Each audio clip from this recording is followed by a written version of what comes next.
understand? And that's when my house was bombed. When my house was bombed and I was kidnapped and tortured and abducted and detained and later on removed, Raila has never visited my house. Remember, Raila camped in Jimmy Wanjigi's house for, I think, 2 days or 3 days when he was marooned inside his house. He was not detained. He never made it to my house. That point is made. He's never made a statement. So Raila, in my view, it's called deductive logic. I now know for a fact, for the last 4.5 years, it was Uhuru Kenyatta who conspired with Raila Odinga to remove me out of the country, and that is the start before they reached Ruto. I'm the one they started with. Okay, let's talk about, because we're going to take a short break, let's talk about William Ruto. In the run-up to this election, you endorsed him for president, and many people wonder whether you actually believed in him as a possible president, or you were basically just getting back at Raila and Uhuru Kenyatta. How can you ask that question when we became president? I was right. And I made sure William Ruto became president. And I made sure, no, let me finish. I made sure Raila was defeated soundly.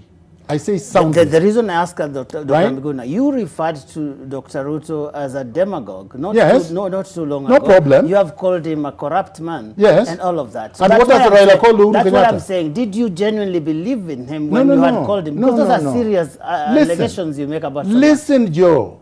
What did Raila Odinga call Uhuru Kenyatta that he said he was going to? It is Dr. Miguna. No. It's Dr. Miguna. No, but I answer the way I want. Yes, I'm trying to tell you. No, I'm trying to tell you that there are no two politicians in this country that have called each other names more than Raila Odinga and Uhuru Kenyatta. Is that why you called? No. Just wait. You have to be patient. Yet when they shook hands and conspired against many of us, you praised them and raised them to the level of demigods. So do you still believe that Dr. Ruto is a demagogue today? See, the problem with you is that somebody is breathing on your ear that you should agitate Miguna so that you can get your way somehow, but you're not going to get it. So please listen to me. Please answer the question. I'm going to answer your question the way I want. No, you answer the question. No, I'm going to answer it the way I want, though. Except that we don't have all the time. No, you're not going to force me on time not to answer the question. You can answer the problem with me is that when you try to force my hand, you don't get anywhere. Just answer the question. So I'm going to answer it my way, though. You have to respect my way. I respect you. That's why I called you. So let me answer the question my way. Okay, you answer the question. So number one, these two have called each other worse names. All right? They work together. There is called strategic alliances in politics. All right? You have to be able to make a determination as to what, in effect, will move the country forward if you did it. And the question I asked myself was this. This is a direct answer. Uhuru Kenyatta and Raila Odinga came together in order to institutionalize impunity, in order to make sure that elections don't mean anything, in order to destroy the constitutional framework of our country. That's why they brought the BBI. They wanted to make sure that Uhuru Kenyatta continued to be in power like Putin and his puppets in Russia. And the way they weaponized the institutions and captured the institutions of state, this was a threat to Kenya's democratic process and democratic practice. So in my view, defeating them was a priority. I didn't care who defeated them. I just wanted their project defeated. Do you still hold those views about the president? Very strongly. Yes. Which views? Do you still hold the views you Which hold views? Which the, views? The demagogue and the corrupt man. At the time I said Ruto and Uhuru were demagogues, they were. Do you understand? Yeah. I can't take that back. So has it changed now in your view? Yes, it did. And it was forced to change. Okay. You see, let me tell you, there are a lot of people in the world that were forced by circumstances to change their stand on many things. For example, Ruto galvanized the simple citizens of this country on a program of transformation when that was not his agenda all along throughout his political life. This was fresh. This was new. This was organic. You could only oppose it if you are dishonest. Secondly, look at his 30 years of being in power. What has he done? He's honored my rights. So he delivered. He did not deceive me. He did not betray me. Okay. When I can count 1,000 things Raila did to betray me. Okay. Secondly, as a person, right? Yeah, secondly, take a break. Make it wait. It quick. Secondly, he has dismantled the killer squad, the assassination squad of the DCI. Very fundamental, because there are many, many parents, there are many relatives, including Chris Musando's mother and wife and children, who lost, okay, an honest man because of these killer squads. And there are many, many other Kenyans who have died between 2013 and now, whose lives have not been accounted for. So when you see a president do that, that is commendable. Okay, let's take the break and then we can come back. All right, we're still having our conversation with Miguna, and when we come back, he's finally back home. What next for him? Is he joining politics?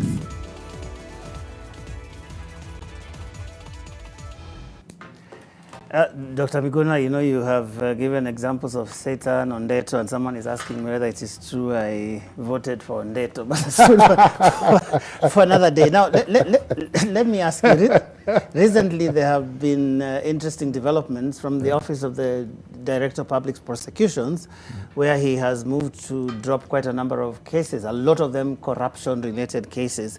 I wonder from where you sit, what you make of that. This has, so I have two, maybe three thoughts about it. Number one, I've never taken Haji seriously, personally. I never supported his appointment, because this is just a cop. He's an NIS special branch officer who used to torture us when we were students at the University of Nairobi. I didn't expect much from him, because he has a history, a bad history. NIS, or, NIS, National Intelligence Service, which used to be called Special Branch. Yes, so he was brought up as a torturer, all right? That is his training. He's never practiced law. So he's worked as a Special Branch officer whose only qualification for anything was how outrageous he followed illegal orders in order to subvert the rule of law.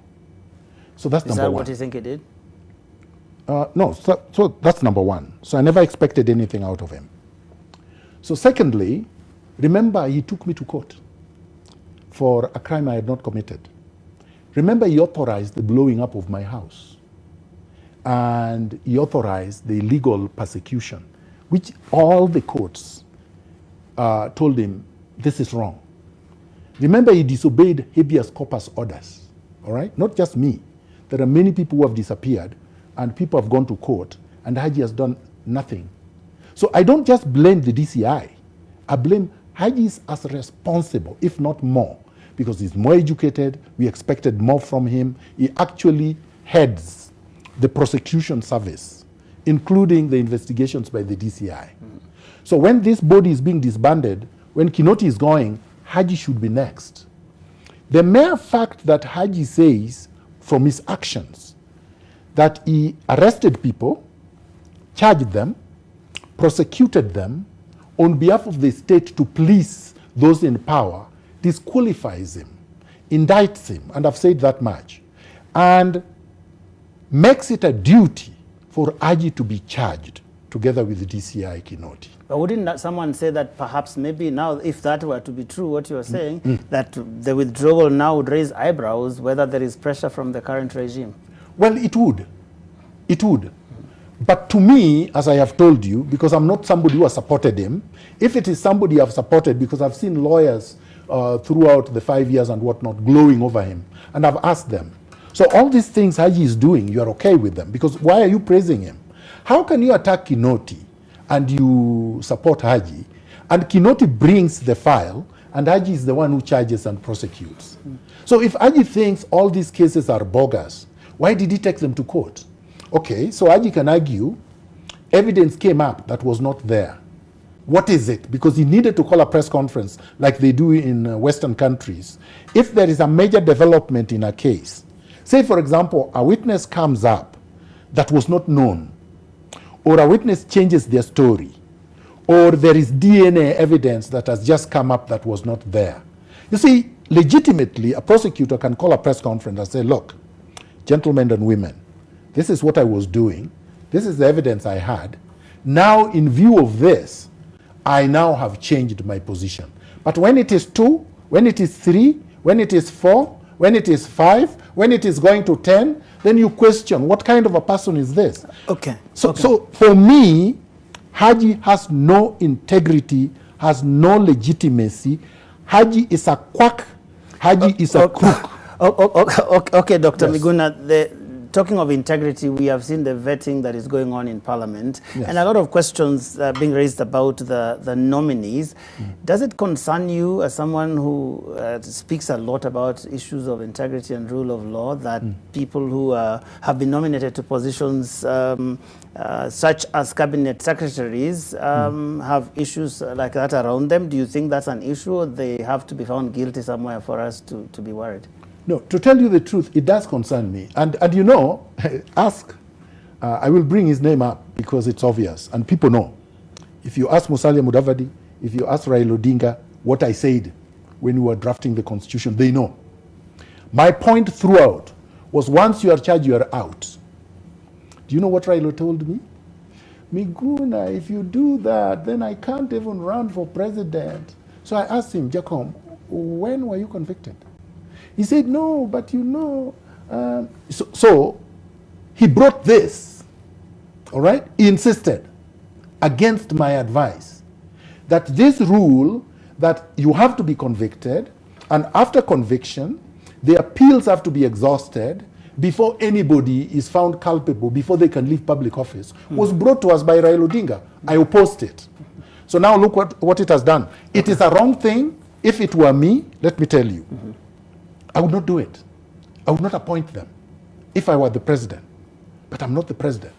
Okay. He has the prerogative of appointing. If he had asked my opinion, all right, I'm now doing post facto, I would have told him no. That is the wrong thing to do. Okay, let's, because we are almost winding up, would you believe it? The other day you had an interesting tweet, I think it was about 5 days before your return, where you were basically saying that on October 20th, that should have been yesterday, I will unveil a comprehensive, pragmatic and progressive blueprint for the transformation and development of Luo Nyanza specifically and Kenya generally. What is this blueprint, particularly with regard to Luo Nyanza, that you wanted to unveil? But why do you only read Luo Nyanza? Read the whole statement. I will come there. You can't leave it there. I asked the question. It's one statement. I also asked the questions Yes. where I want to Dr. Miguna. Yes. Because you spoke very specifically about Luo Nyanza here, in addition to the rest of Kenya. You didn't say Mount Kenya or whatever. So I'm going to ask about the Luo Nyanza first. Mount Kenya is part of Kenya. Yes, I understand. And I said Kenya. But you specified Luo Nyanza. I That's said why I'm Kenya asking. generally. She said Luo Nyanza specifically. Yes, specifically. And Kenya generally. Yes. So why Luo Nyanza specifically? What do you want to do there? So Luo Nyanza, because this is, actually the question is good. Okay, so I have to say the question is good. So number one, Joageo, I don't know when you were born, but that is not important. I know that you grew up probably behind me, but not very far behind me. And you know that when we went to school, the rest of the world considered Luos to be leading in education, all right? The schools in Luo Nyanza were doing very well. People passed considerably. They practiced in their professions, including politics, in a honorable way, largely. And Kenyans recognized the fact that Luo stood for something as a nation. We stood for the Bill of Rights before we had the new constitution. We fought for democracy valiantly under Kenyatta and under Moi, under very difficult circumstances. And fearlessly, without any regard to personal, parochial interests. That's not the case now. Raila is basically bastardized Luo Nyanza, reduced the integrity of everything that I'm talking about to the extent where now the only thing that matters is money and power. And you want to fix that? And they are not values. And you want to fix that? No. Listen to me. You asked me a question. Please allow me to respond. So I'm saying to you what the problem is. Yeah. So you see, if you go to a doctor and you ask doctor, I have a headache. I would like to be treated. The first thing any good doctor would do, they examine you. Which you have done. Which you have done. Just wait. It's where you come in that I'm going to next. That's where I'm going to They next. examine you. You are in a hurry. And this is the problem of the Kenyan media. Well, shallow Dr. Miguna, and in a hurry. We don't have enough. So we don't have all the let time. me say this. I'm asking why it is in your place to be the one doing this. Listen, Joageo. Yeah. You are trying to distract from what I'm saying. I'm not distracting. I'm going to finish it. Your point is made. No, it is not made. Your point is made. Please. Your point is I'm going to make it as robustly as it should be made. Why is it in your place? Let me make it robustly. Why is it in your place to be the one doing it? Please, let me make it robustly. What you have done it, Doctor. No. I've not finished. Let me finish my point. No, we do not have all the time. Joe, please. Let me finish. We do not have all the time. If this is the only point I was going to make during this interview, I will make it. Because I'm asking why it is you to Joe, with all due respect, I'm going to make my point. Dr. Miguna. I'm going to make this point. So either I'm going to make it, or the interview is going to be over. That is fine. But I'll make the point. That is fine because we do not have all the time. No, but I'm telling you, this point will be made. We only have 1 minute, Dr. Miguna. I'm going to make the point. If you had allowed me, instead of arguing with, I would have made it already. Then finish it. Let me make the point. Finish it quickly. It's not just the intellectual, the value, the integrity aspect of it. The entire economic, social, cultural mores of Luo Nyanza have been destroyed, okay? In pursuit of an individual's chase, a chimera. You said that already. Nowhere. You said that So already. what I'm saying is So why is it you to fix it? That's what I'm saying. Okay, as a citizen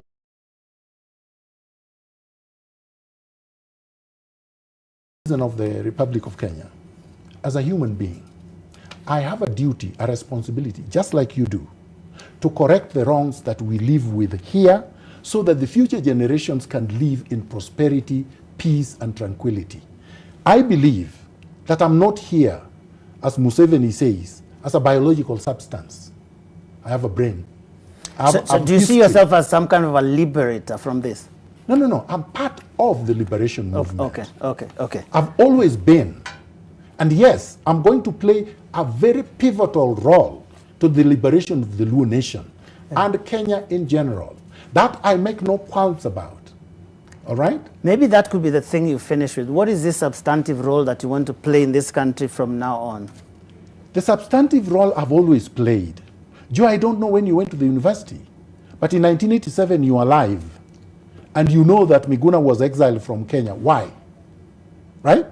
Miguna was only a teenager at the time because I opposed dictatorship. So what are you going to do now? So what I'm saying, I'm going to do the same thing I've been doing throughout. Okay? I'm going to fight for the rule of law, which I've always done throughout my life. I'm going to fight for the expansion of the democratic space, which I've always done throughout my life. I'm going to ensure that these democratic gains are not rolled back, as I've always done, right? I'm not going to take my life and my duties as a citizen lightly. And that's, if I did that, I'll be happy. If you're given a government appointment, would you take it? It depends on which government appointment. Do you understand? Okay. Like, for example, what would you take? There are things I would not take. No. What would you take? I don't appoint myself. So the appointment would have to be proposed, and then I will say whether I will take it or not. What wouldn't you take? Oh, there are so many things I would not take. I would not take the illegal CAS positions. All right. Yeah. All right. So that I cannot take. That's a good place to win. Dr. Miguna, you know, usually Lofty would say, mambo ni mengi, muda mchache. So we've not been able to finish everything, but because he's here to stay, as he says, we'll invite him again. Thank you very much for watching Weekend Edition, NTV Weekend Edition. That's all the time we've got. Thank you very much. Good night. My name is Joe Agayo. The trend is up next, by the way. I should invite you to join the team.